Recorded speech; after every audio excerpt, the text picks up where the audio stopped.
I'm here with Hassan Mohammed. I met Hassan probably about 17, 16 months ago at Santa Clara Valley Medical Yeah, Centre, I'm 17. where all you could move was was probably just your neck and Yeah, your just wrist. my.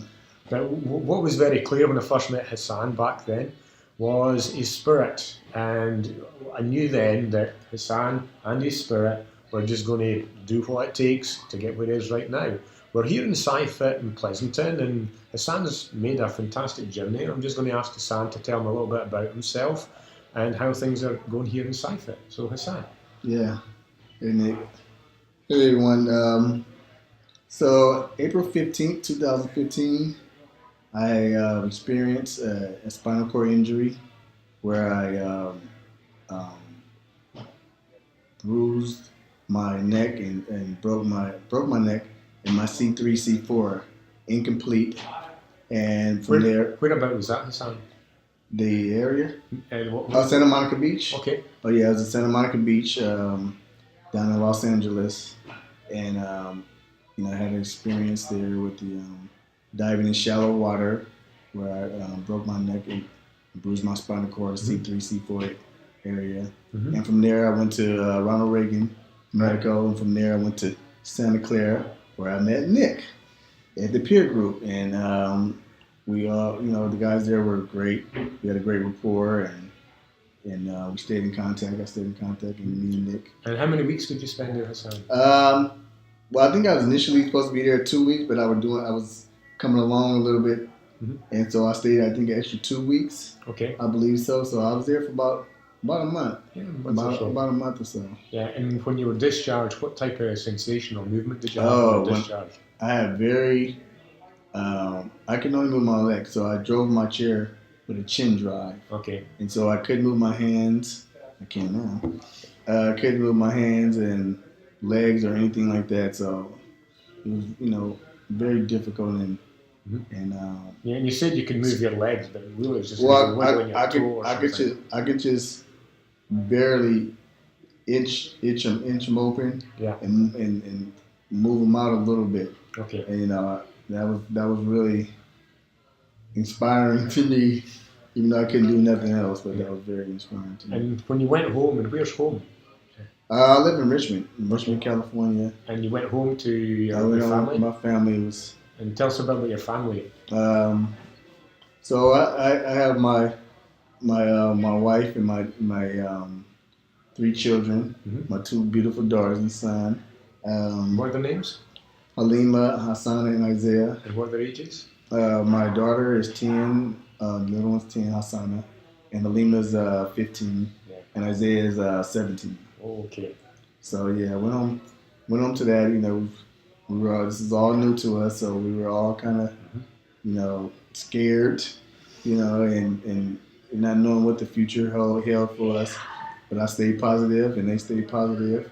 Our spirits stayed up and motivated, and day by day, took it day by day, and every day being positive and keeping the spirits up. Things started to get better. And what did you notice when what started to get better? What did you notice first of all? It's really little things. Little things I could do, and immediately I would be super motivated by those little things that I would be able to do. What's the little thing? And so, say for instance,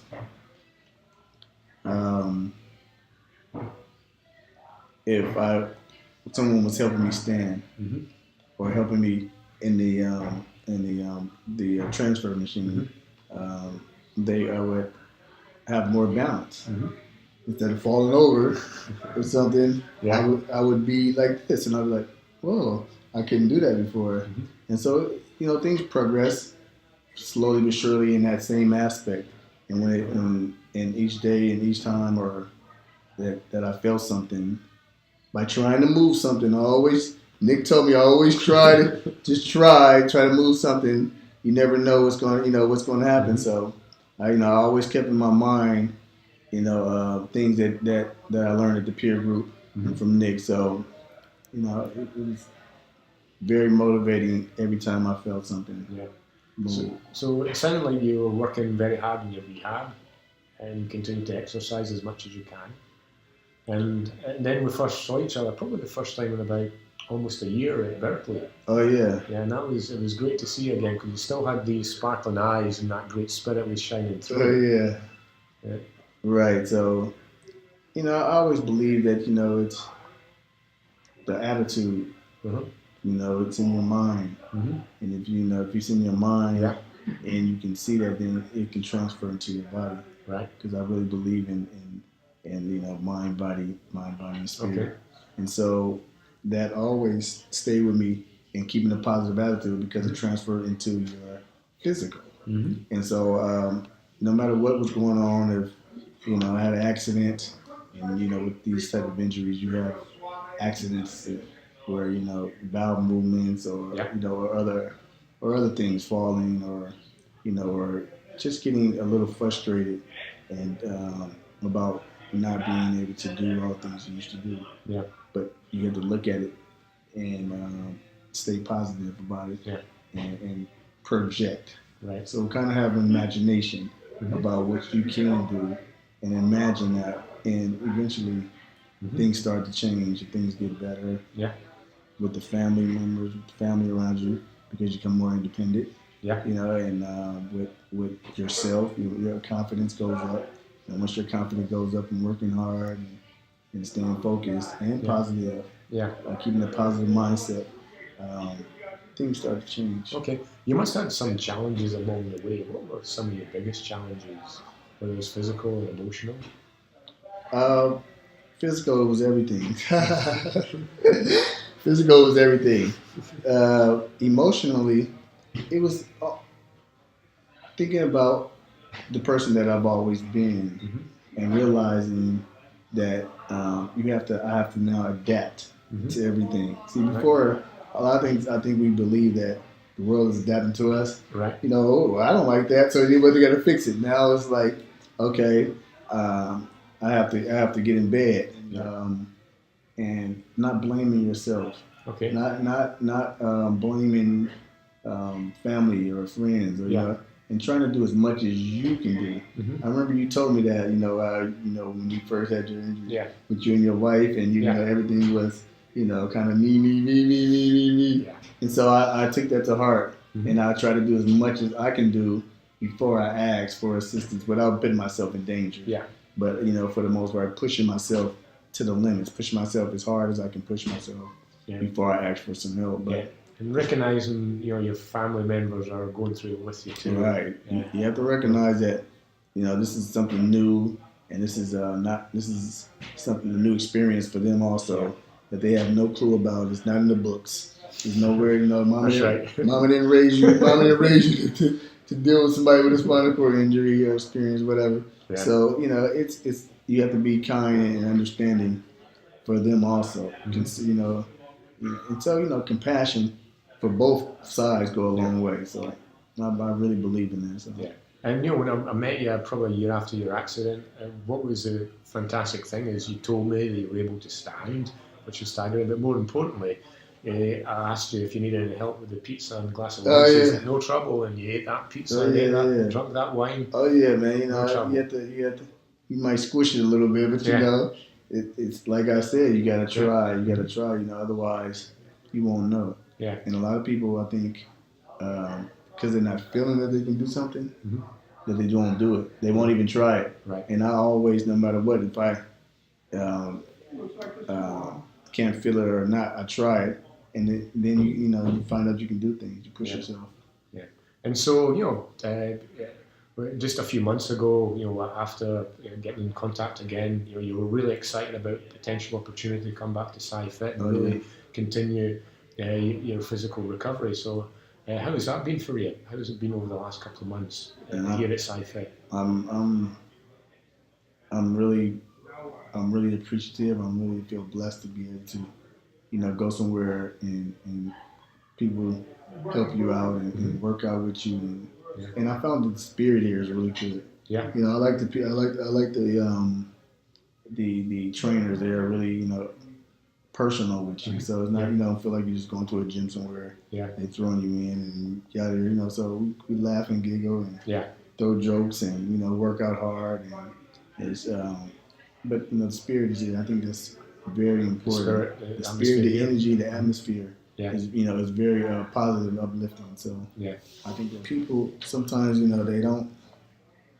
doing it, but they don't, they don't get to see the person or people. They touch so many different lives. Yeah. I mean, it helps me along with it helps my family, and and people that support me or care about me. So and I feel that from you and from those that understand, and so by them understanding, they have these grants, and they have these programs because they understand that, and you don't always have to see people face to face for you to help someone. Yeah. And so I really appreciate that type of spirit and that type of compassion.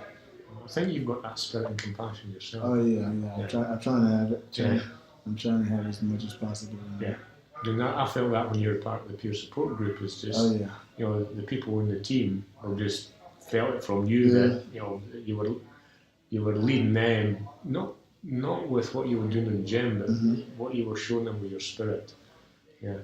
Yeah. Well, I have so much inside me I want to do and say, and that it gets crossed over, but I put it in perspective. I really want to make a difference in this community. Yeah. And community abroad, but I really feel, because I've gone through this experience, and I know if you don't have a positive attitude, how tough it can be. And it's really hard for a lot of people to stay positive, under these circumstances and situations. Family members as well. And so I really, really understand that, going through it and being and still dealing with it or experiencing it right now. Yeah. And just other people I meet too, I can feel their spirits if they're down.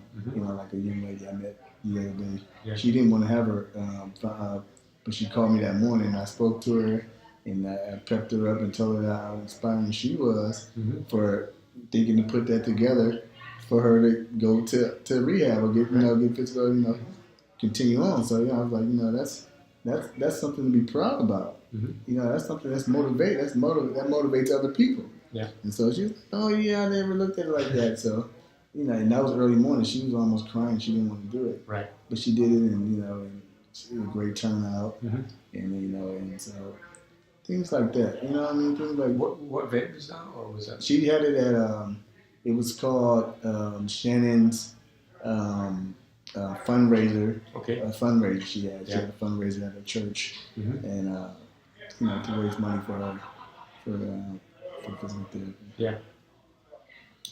But I really felt that was the step down the direction I want to go. Right.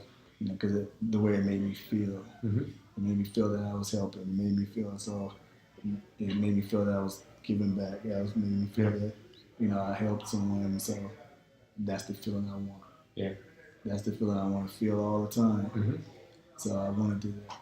And so once you feel that spirit and that energy, that's what you want to give back.